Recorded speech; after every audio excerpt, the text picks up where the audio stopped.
No sé por qué nadie ha hablado de esto, pero lo que ha pasado en Islandia hace unos años atrás podría haber cambiado el mundo entero, si todos hubiesen hecho lo mismo. Mientras el resto de los países rescataban bancos con el dinero de los contribuyentes, Islandia tomó una decisión que nadie esperaba.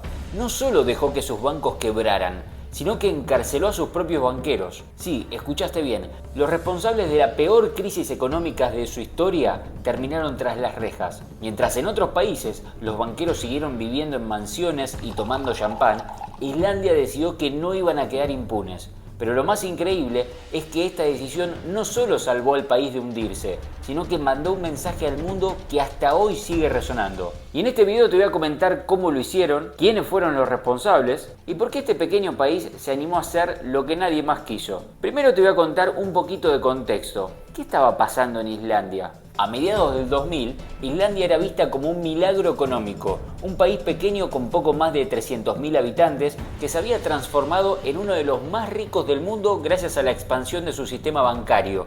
Sus bancos como Kaupthing, Landsbanki y Glitnir estaban creciendo a un ritmo descomunal, ofreciendo intereses altísimos y atrayendo inversiones de todo el mundo. La gente común veía cómo sus ahorros crecían rápidamente, pero pocos se daban cuenta de que esto era un castillo de naipes. Los bancos estaban pidiendo préstamos gigantescos para así poder pagar sus intereses y cuando la burbuja explotara no iban a poder devolver ni un centavo. Imagínate esto, sos un país chico, tenés algunos bancos grandes y de repente te encontrás compitiendo con grandes financieros internacionales. Parecía demasiado bueno para ser verdad. Y lo era. Los bancos colapsaron uno tras otro y el contagio fue inmediato. Islandia, que había apostado todo a su sistema bancario, quedó en la cuerda floja. En cuestión de semanas, los tres bancos principales del país quebraron.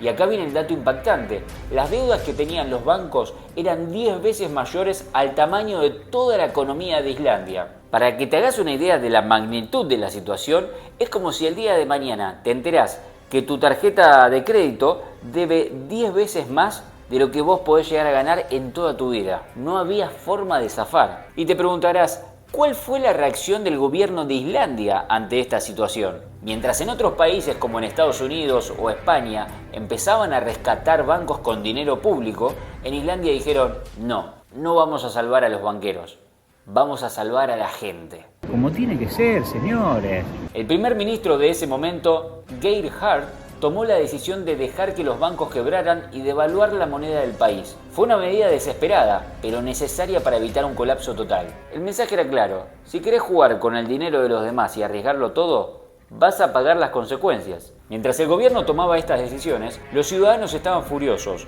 Miles de personas salieron a las calles a protestar, no solo contra los banqueros, sino también contra los políticos que permitieron que esto pasara. Fue una de las protestas más grandes de la historia de Islandia, y la presión fue tan grande que el gobierno tuvo que actuar. Y acá donde las cosas se ponen interesantes, porque mientras otros gobiernos miraban para otro lado, Islandia escuchó a su gente y decidió hacer algo que nadie esperaba. Pero acá viene la parte que nadie te cuenta. No solo dejaron que los bancos colapsaran, sino que tomaron una decisión que dejó al mundo boquiabierto. ¿Qué pasó con los banqueros? Y más importante, ¿cómo terminó esta historia para Islandia? No te muevas porque ahora te lo voy a contar, no lo vas a poder creer. La decisión de Islandia de dejar caer a los banqueros fue solo el comienzo de una historia que hasta el día de hoy el resto del mundo no lo puede creer. Porque lo más importante no fue que dejaran que grandes instituciones banqueras quebraran, sino lo que hicieron después. Mientras en otros países los banqueros responsables de las crisis seguían con sus vidas como si nada, en Islandia decidieron que había que hacer justicia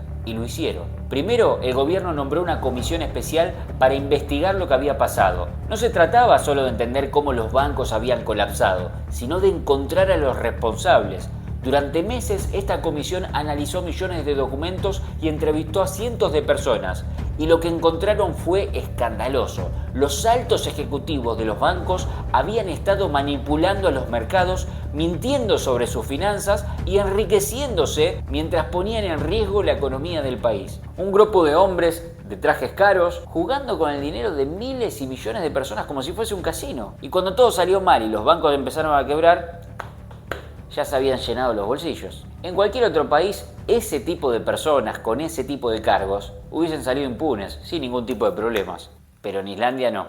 El pueblo ya estaba cansado, las protestas en las calles no paraban y la revolución de las cacerolas se volvió un símbolo de resistencia. Era imposible ignorar a una nación que exigía justicia a gritos.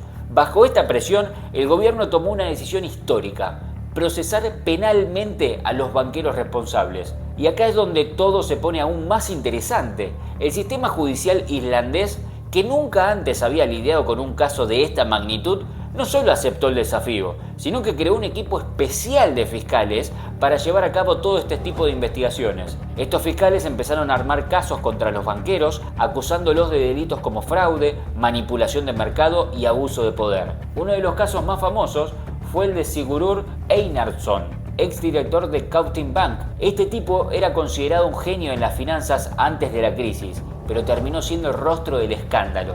Fue acusado de inflar artificialmente el valor de las acciones del banco para así atraer inversionistas, sabiendo que todo era una mentira. Cuando el caso llegó a juicio, Einarsson intentó defenderse diciendo que no sabía lo que estaba pasando, pero los fiscales los desmantelaron pieza por pieza. Al final, Einarsson fue condenado a 5 años de prisión, una sentencia que dejó en shock a los banqueros de todo el mundo, pero su caso no fue el único. Más de 30 banqueros y ejecutivos enfrentaron cargos y sentencias, algo que nunca había ocurrido en otro país durante la crisis financiera. Y mientras esto pasaba, Islandia también estaba enviando otro mensaje al mundo. Decidieron que no iban a pagar la deuda externa que los bancos habían acumulado con inversionistas extranjeros. En un referendo histórico, más del 90% de los islandeses votaron para rechazar el pago.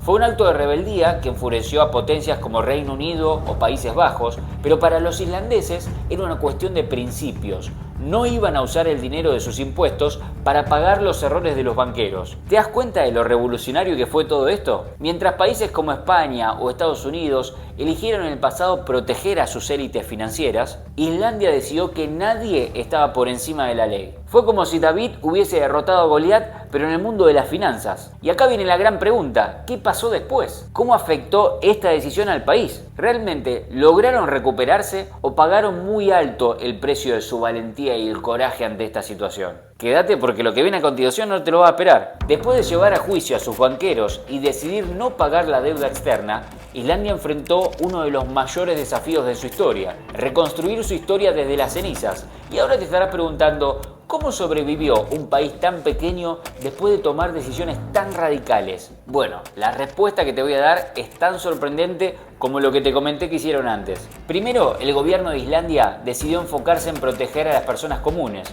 Congelaron las cuentas de ahorro de los ciudadanos para evitar que la gente lo perdiera todo.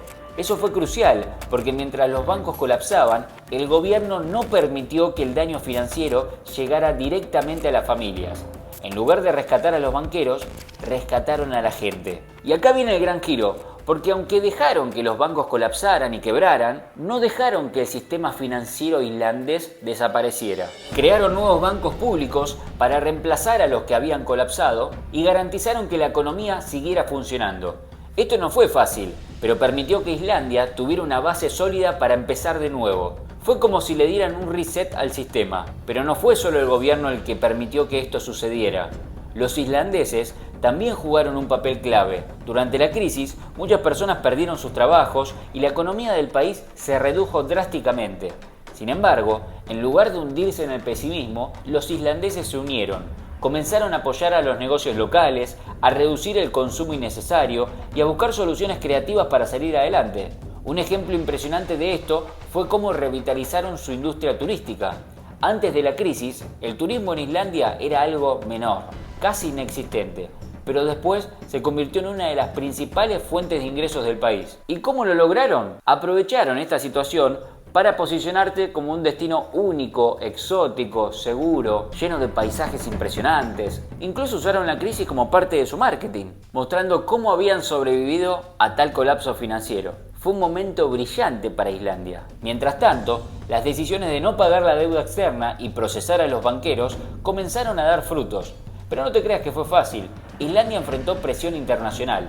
Reino Unido y los Países Bajos intentaron congelar activos islandeses en el extranjero y acusaron al país de irresponsabilidad. Pero a pesar de todo esto, Islandia se mantuvo firme y al final los tribunales internacionales dictaminaron que Islandia no tenía la obligación legal de pagar la deuda externa de sus bancos. Fue una victoria histórica para el país. Lo más curioso de todo es que apenas unos años después de la crisis, Islandia no solo que ya se había recuperado, sino que no paraba de crecer y estaba superando a otros países que no habían pasado por tal crisis antes. En 2011, apenas 3 años después del colapso, su economía ya estaba en plena expansión. Esto dejó en evidencia que la estrategia de Islandia había funcionado. No rescatar a los bancos, procesar a los responsables y priorizar a las personas había sido la decisión correcta. Pero no todo fue perfecto. Las consecuencias de la crisis todavía se sentían en la sociedad. Muchas personas cargaron con deudas enormes debido a la devaluación de la corona islandesa y algunos incluso criticaron al gobierno por no hacer más para aliviar esa carga. Sin embargo, nadie puede negar que Islandia demostró que hay alternativas al sistema tradicional, que incluso un país pequeño puede plantarse ante las grandes potencias e incluso ganarle. Ahora, ¿qué aprendió el resto del mundo de esto que hizo Islandia? Bueno, eso es lo más interesante, porque mientras Islandia se recuperaba, otros países seguían todavía sufriendo los efectos de la crisis del 2008, pero el modelo islandés planteó una pregunta que todavía resuena. ¿Qué hubiese pasado si todos los países que se afectaron por aquella crisis hubiesen hecho lo mismo? Islandia no solo sobrevivió a una de las mayores crisis financieras de su historia, sino que salió más fuerte y dejó una lección al mundo. ¿Pero por qué los otros países no hicieron lo mismo? Y acá se abre una gran pregunta. Todo indica a la corrupción de las grandes élites por las cuales esos países son dominados. Lo que pasó en Islandia fue posible gracias a algo que muchos países han olvidado: el poder de la gente.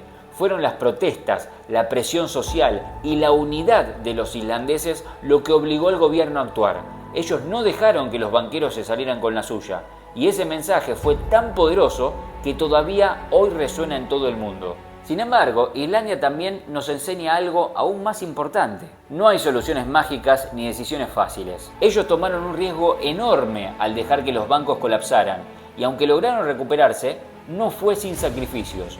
Pero lo hicieron de una forma en que priorizaron a las personas y no a las grandes élites. Esto es algo que lamentablemente la mayoría de países no hace. Imagínate si en lugares como Venezuela, Cuba o Nicaragua, donde tantas personas han sufrido la corrupción, hubiera un sistema que castigara a los responsables y protegiera a la gente. ¿Cómo serían hoy esos países si quienes manejaron el país hubieran enfrentado las consecuencias? Lo que pasó en Islandia no fue perfecto, pero fue un recordatorio de que hay formas diferentes para enfrentar una crisis, que incluso los países más pequeños pueden resistirse a las reglas impuestas por las potencias y encontrar su propio camino. Y también que al final del día, la justicia no solo es un ideal, sino que es algo que se puede alcanzar si se lucha por ella. Si te gustó esta historia, compartile este video a alguien que le pueda interesar, porque lo que sucedió en Islandia no solamente es una historia más, sino que es un hecho que nos deja una lección de vida. Y ahora te invito a que veas cómo lo que está pasando en Venezuela puede realmente cambiar el rumbo de la historia. La gente tiene en su poder la decisión de dejar a un dictador por el resto de su vida o de hacer un cambio que marque un antes y un después. Para eso te invito a que veas este video que puede cambiar Venezuela para siempre, más que nada si aplican lo que en ese video hablamos. La seguimos ahí y continuamos hablando. ¡Nos fuimos, tío!